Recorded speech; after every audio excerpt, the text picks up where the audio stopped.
Have you ever been learning Spanish and just gotten completely tripped up by all the different ways to say my, your, or his? Yeah, you're definitely not alone. Well, today we are going to clear up one of the biggest points of confusion, the two main ways to show you own something. By the end of this, you're going to be using them like a pro. Okay, let's just jump right in with a classic example. Look at these two sentences.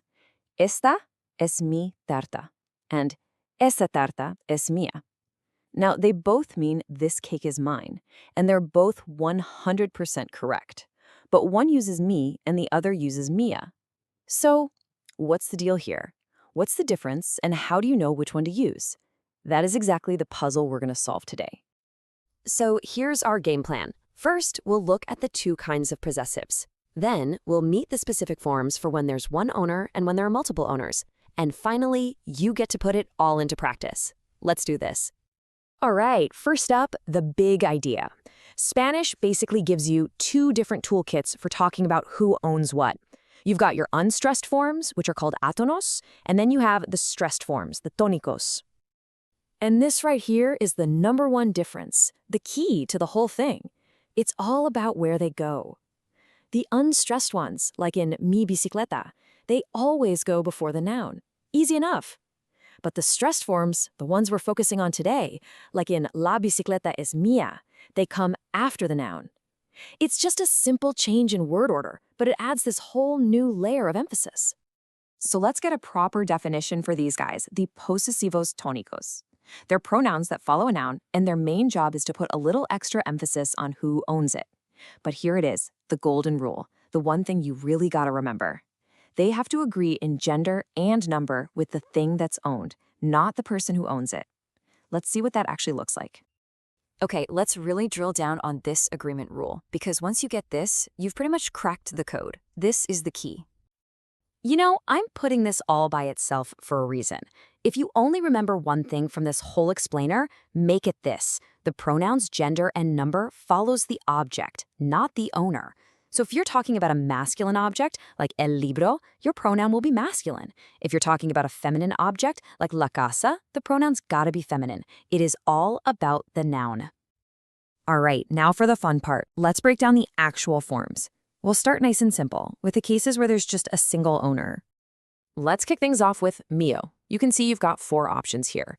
If the object is masculine and singular, you use mío. If it's masculine and plural, míos. Feminine singular, mía. And feminine plural, you guessed it, mías. See how it's always matching the noun, not me? That's the pattern. Now for the informal you, or tu, the logic is exactly the same. The pattern just repeats itself. The pronoun changes based on the object you're talking about. A masculine thing is tuyo, a feminine thing is tuya. Seriously, once you see this pattern, you've pretty much unlocked the whole system. Okay, this is where Spanish likes to keep you on your toes. For his, hers, its, and the formal yours, they all use the same word, suyo, and its variations. So a sentence like el taco es suyo could mean it's his taco, her taco, or your taco. You have to rely on the conversation to know who you're talking about. Context is king here. So what happens when there's more than one owner? Let's check it out.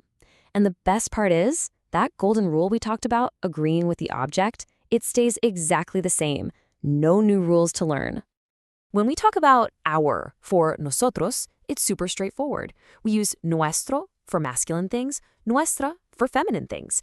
And just like you'd expect, you just pop an S on the end when the objects are plural. You're all set.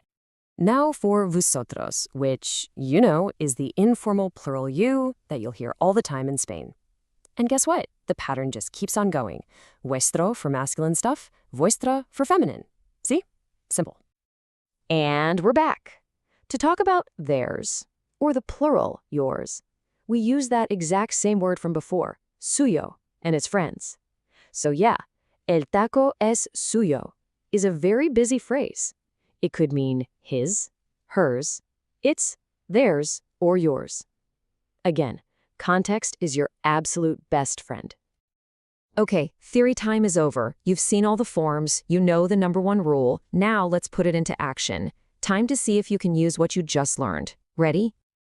All right, first one up, we're talking about the lavadora, the washing machine. So the question is, if it's my washing machine, how do you finish this sentence, esta lavadora es? Go on, what's the missing word? Think about the noun. Mia, you got it. Because lavadora is feminine and singular, the pronoun has to be mia to match. Perfect. Okay, let's try a little conversation. Somebody asks if these books are yours. You say, no, they're not mine. They are, and you're pointing to someone else's books. How do you fill in that blank? Suyos, exactly.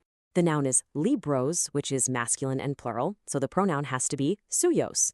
That could mean his, hers, or theirs, of course. Last one, you're doing great. Someone asks if that laptop is his. The answer is, no, it's not his. It is, and now you're saying that the laptop belongs to you. What's that last word? Mío. Of course, the laptop, el portátil, is a masculine singular noun.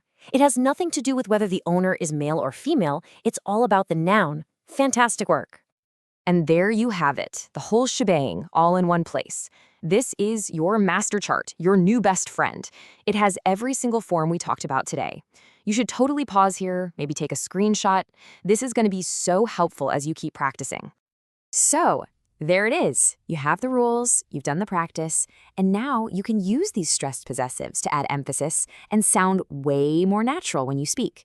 Which really only leaves one last question. Whose awesome new Spanish skills are these? Well, they're yours.